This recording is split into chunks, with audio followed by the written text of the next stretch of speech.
Thank you all, and thank you all for the previous speakers as well. We're here to talk about what really sticks, study abroad curriculum and the remembered experience. I'm Eugene Kramer, professor of mathematics. I'm joined by Ruth Benander from English department, and we have Debbie Page from German. We teach at University of Cincinnati and Blue Ash College, which is a regional campus of a larger university, and we offer many short-term study abroad experiences for students. And we wanted to look at, if this will go forward, transfer of knowledge and study abroad. I got it to work. All right. I can't guarantee that this will continue. So we wanted to look at, specifically look at study abroad in terms of what did the students remember and what did we expect as faculty, because all of the three of us have led these short-term projects across in the summer study, British study abroad program that's offered through our college. And so we wanted to know what the expectations we have for these students in terms of transfer of knowledge and what actually took place is going on. So a little bit of background in terms of transfer of knowledge. So the goal of higher education is that they learn all of these skills that we give them and use them not only necessarily in courses in a sequence, like they learn Bio 1, take those skills to Bio 2, but also in terms of their program, right? And then taking that on to new and novel contexts wherever they may be. So study abroad, their job, wherever they want to go. So we wanted to break it down and look at particular types of transfer and talk about those and how those are perceived in these study abroad programs. So first, far transfer, which is what typically we think of as these study abroad experiences, right? So what it means is we'll take these skills, can we take skills we have and apply them in totally new and novel contexts? And the idea of far transfer is not only do we apply these skills, but these skills can be adapted or they change as we apply them to these new contexts. Horizontal transfer, that's taking skills, for example, in new contexts, but say you bring in, you're learning Spanish, but you already know French, so you can take those skills that you know from French and take them into acquiring those skills in Spanish. So that would be horizontal transfer. Near transfer.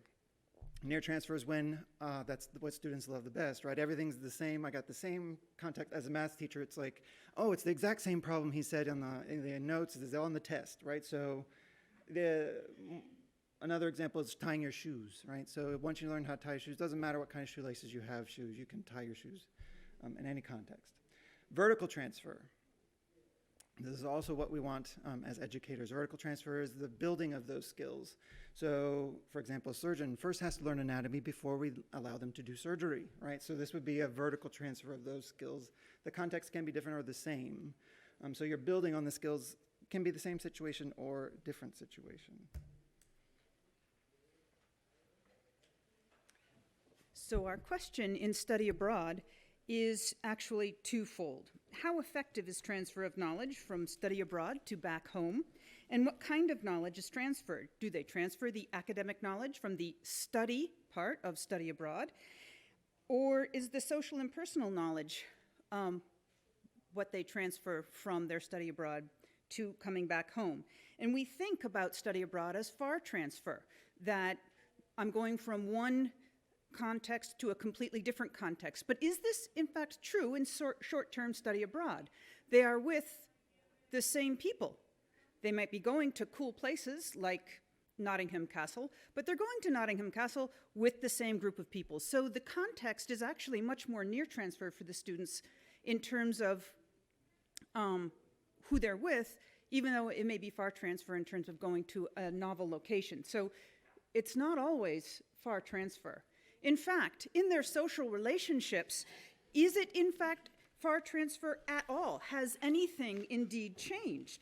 So do students in study abroad experiences actually have a difference in their social interactions depending on how we've structured the program for them? Because drinking beer in one place is drinking beer in another place, especially if you're drinking beer with the same people. So they may not always experience an environment of difference. So what are they experiencing? And this is related to the perception of the academic value of study abroad. Indeed, the location, the social experiences, and the academic experiences are important for our students, but it is possible that the location and the social experiences can eclipse the academic experience. And we were interested in finding out more about this, specifically with this perception that the academics of study abroad are icing on the cupcake. So that when you talk to students who come back, the returnees, when we have a debriefing interview with them, they say that study abroad changed their lives. It was, in fact, a life-changing experience. And McCowan in 2009 talks about this first-time effect, particularly in our regional campus. We have a lot of people who have never been on an airplane before and who are being separated from their families for the first time. So indeed, it is a life-changing effect. The location shift is significant, the separation from family is significant, and if you're in a language-oriented program, the language is significant. So these personal experiences can, in fact, eclipse the academic content of the course because the bandwidth is just not available. I'm doing this study part because that's what got me the scholarship to allow me to be abroad. So if we're calling this experience study abroad, we know that the abroad part is a significant event for the students. So how much is left for the study part, and how does that affect them? So some people, in fact, will say that no, study abroad is not a life-changing event. And there was an article a couple of years ago in the Chronicle of Higher Education that said, stop saying this is a life-changing event, because it's of insufficient duration, but as has been noted, short-term study abroad does have an effect, but the argument is you should go for the typical year. Anyway, and also, if you're 18 years old, you haven't had enough life to change yet. So when we think about short-term study abroad as the most frequent kind of study abroad for our American undergraduates, the perception that it's just a nice vacation can be indeed a problem, and that the stereotype of lack of academic rigor is also a challenge for us. And we were interested in the enduring evidence of the experience, which is most often for the intercultural journey that they report are pictures of smiling people in fun locations. So the location is foregrounded in the report of their experience. So we would like to find out more about the study part of study abroad. As content experts, did they really need us?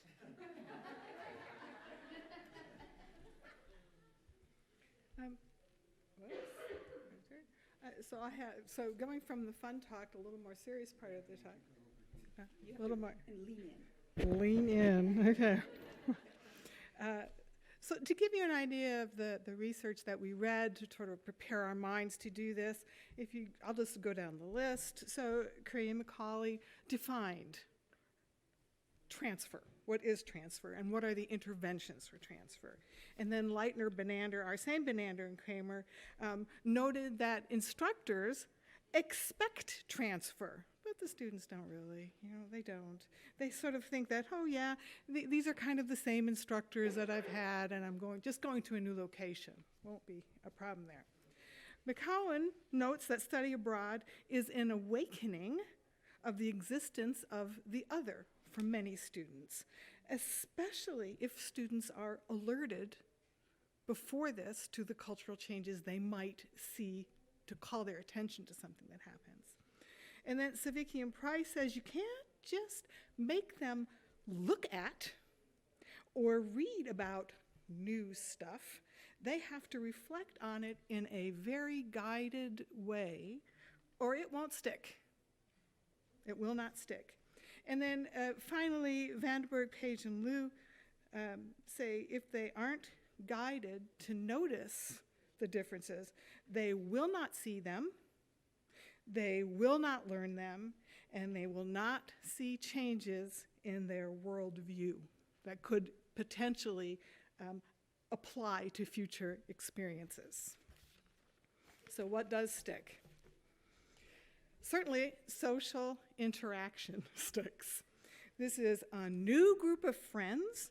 They're together in a strange location, so they bond with each other very quickly. They have shared new experiences going on. And then, of course, the location, especially Harlexton Manor that you see here, draws them as they have this expectation of a very romanticized location that will in somehow affect their understanding of the world. Jean, the study.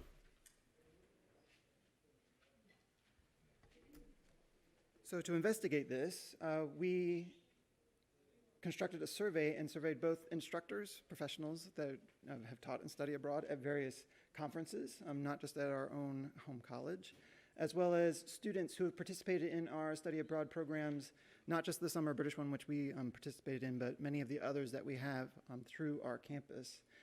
And these students that were surveyed participated in programs all the way from 2003 to 2017. So a wide range. Of those, we only got 21 who responded, and that was with a gift card incentive. So just to kind of keep that in mind. But the structure of the survey, it contained both standard Likert multiple choice scale, as well as open-ended questions. So we could kind of see those measures.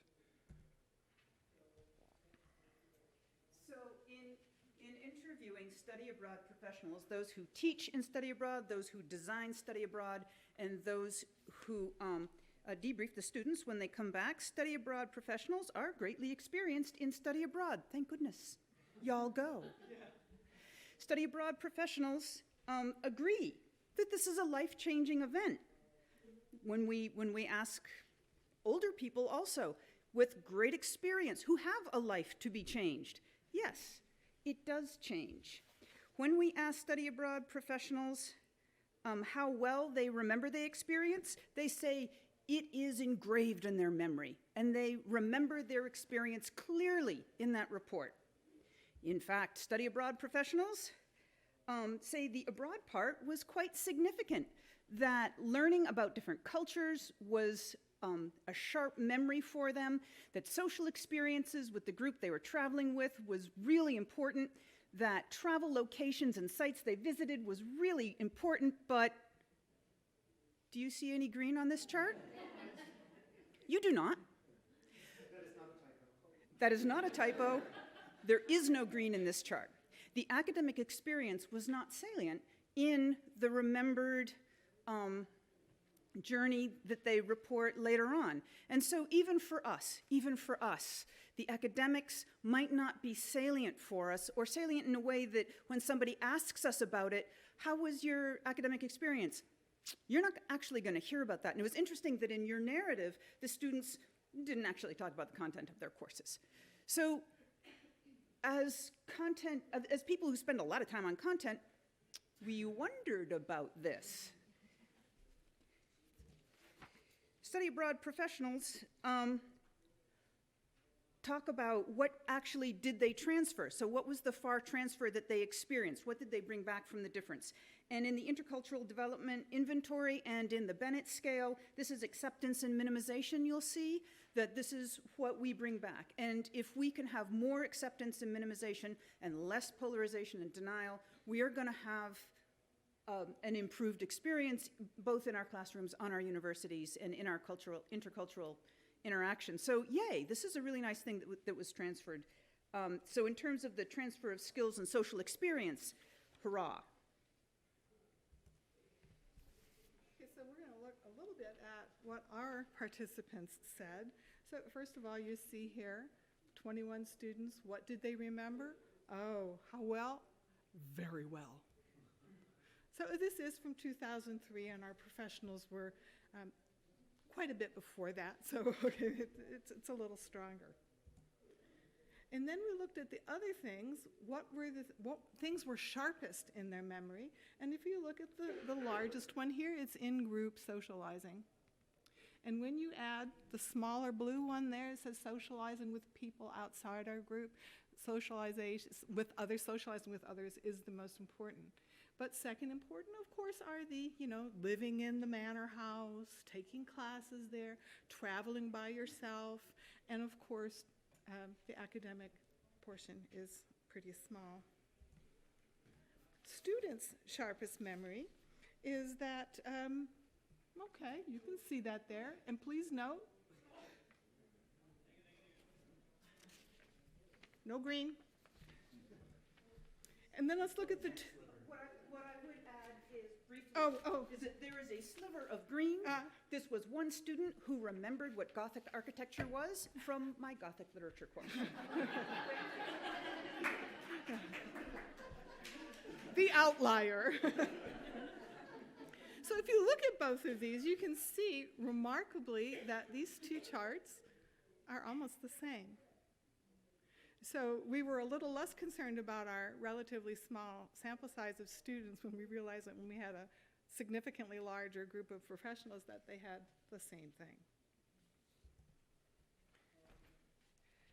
So we asked them, how did it change your worldview? Because that's part of what we're, looking at. This overwhelming percentage again said, oh, it changed my worldview.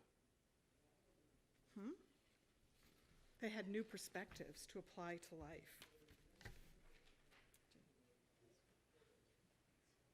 So we also went through some open-ended questions and looked for the most common themes, looking through all of the responses. So what do you remember most vividly? The most common was making friends in the group, taking that back. The second was the locations, the places that they went. And the last one was exploration, but it should be noted the exploration was their individual exploration they did to tourist locations or things that were on the off time. None of them mentioned anything that were in the content or the context of the academic study. Locations, they overlapped a little bit with what was going on academically. Next, what did you learn about yourself? So personal confidence in the ability to travel, taking those skills and transferring how to get around the United States, how to get around in these new cultures. Expanded worldview, learned what they don't know, and learning through experience. So in this regard, it's, like realizing places that they've read about are actually real, those kinds of things. Realizing that, having that romanticized view, and then coming into the practicality of what they're seeing in their study abroad program. And then So this is, again, the qualitative data, top 3 responses listed, study abroad experiences, directed the students' attention to their own intercultural development. I'm becoming a global citizen, I can adapt to different environments. They didn't talk about denial or polarization, which several of them were pretty firmly in. Is this mine as well? No, this is Debbie's. So here we see what did they learn in the courses? Very specific question, what did they learn? You can see far transfer, yep, they got that, but architectural awareness, there are cathedrals in this country as well as where they were abroad, and they could think about, oh, look at that cathedral here in this country doesn't have flying buttresses, or look at this one does. So, I mean, that would be the near transfer. Okay.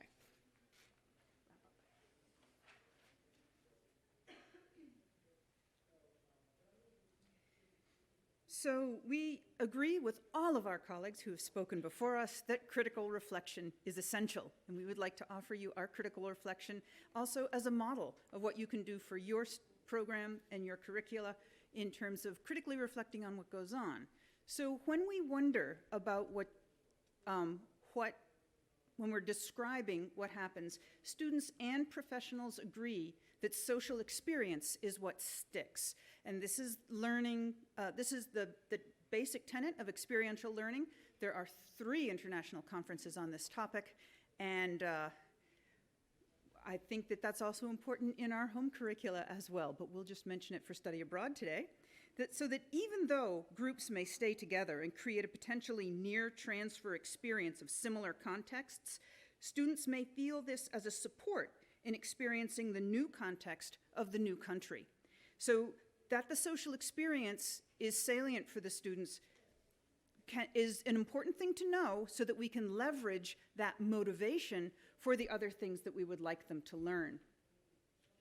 So students and professionals agree that learning about yourself is another key aspect of the international context, and this could be this social and personal experience may eclipse academic content, but what we need to be thinking about is that learning more about yourself is part of our general education learning outcomes often at a university.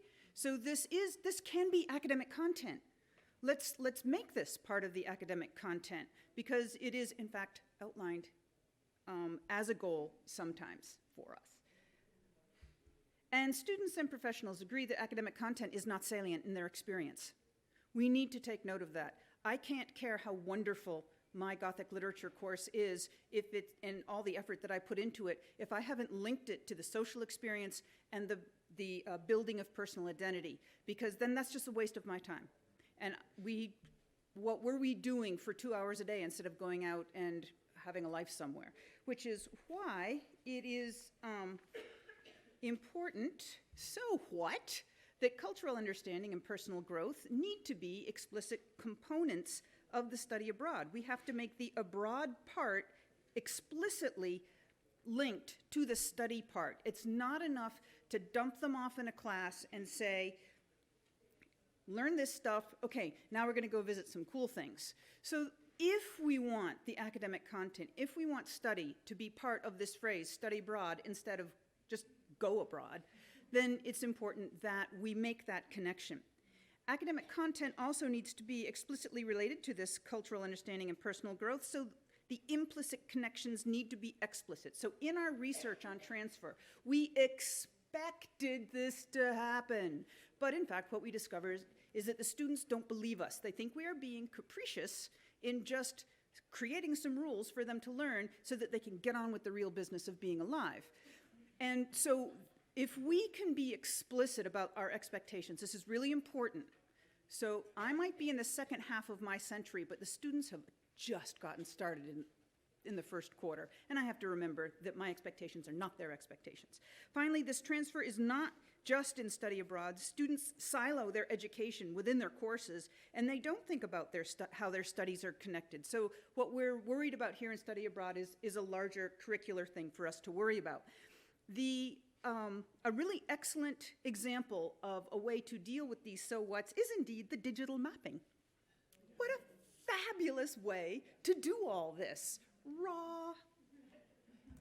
So now what? We know that it is not enough that students come in contact with different cultures. It is essential that they make meaning from those contexts.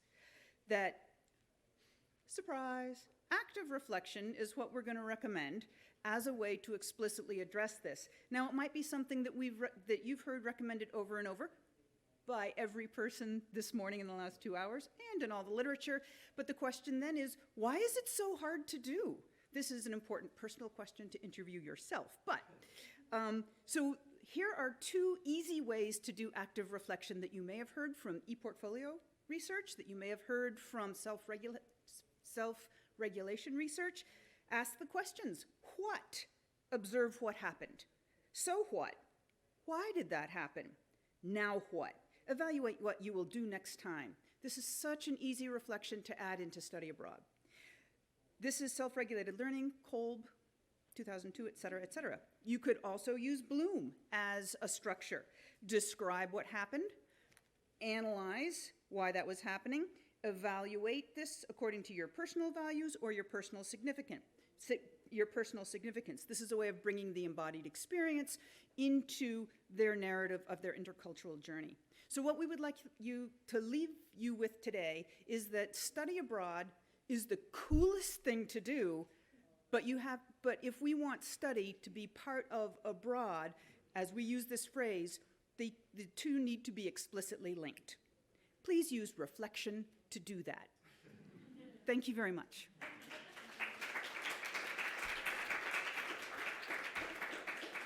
And now, are there any questions?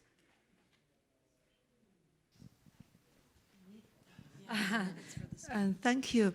And so I'm a little curious about what kind of program for your students and faculties studying abroad, because I noticed like their academic gains or content is not silent. For example, for my university, it's Shanghai University of Finance and Economics. We also have some programs in summer vacation, like students study in America, like University of Pennsylvania. So from our survey, we did have some, results like students they gain, for example, in academic studies, for example, language, because Chinese, English is very different languages. So they gain, most students, they reflected, they have improved their English language, the oral, written, and academic writing. So this is one. May I answer your first question before you move on to the next one? Yes, language. Language, and the second, because they are learning like some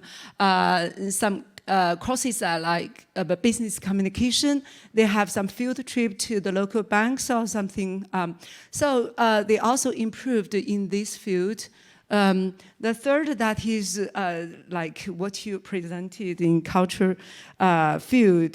They noticed or they aware of the diversified cultures in different countries. So I'm a little curious about if you study abroad to quite like similar or with some language, the same language background, these countries or areas or something. So I'm very curious about your program. So what I would Thank like you. to outline is I'd like to congratulate you on your most excellent program and how well you have done and the excellent results that you've experienced with your students. I'm sure they're very lucky to have this excellent program. Thank you. You also model exactly what successful study abroad linking of academic content to cultural experience should be. Indeed, when we look at the experience of students who are learning language as the academic content in the social, cultural, and personal experience of the other country, they experience these gains. This is not the only kind of study abroad, however. Yeah. There's study abroad where you study literature, there's study abroad where you study architecture, engineering, and these other academic content courses may not always have the benefit of the automatic or potentially automatic linking of language and culture to experience. So what we would say to people who are doing excellent language programs like you are doing, good job. And to your colleagues who are teaching engineering, literature, chemistry, and mathematics abroad, please think about linking those to the personal experience and social experience that your students are having. Yeah. Thank you. Our programs? Yeah, our programs happen in German, Spanish, English, Latin America, and Europe. We're happy to talk with you about the experiences later on. Thank you.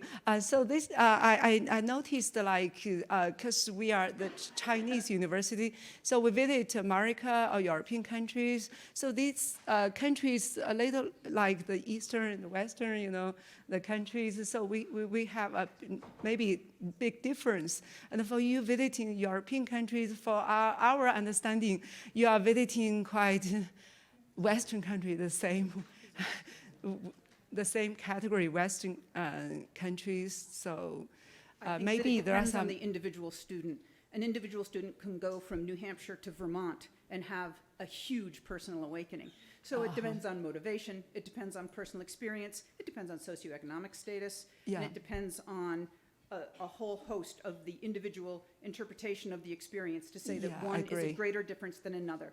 So a student from Shanghai could go to New York and have a much different experience than a student who goes from New York to Los Angeles. So that is a generalization that I think is not possible. Thank you. I was just going to ask about the course content that you guys teach. Do you actually modify the course content to reflect what is happening, like, and what they're seeing in the country? Always. Always. They are always adapted. We try very much to walk the walk that we are talking.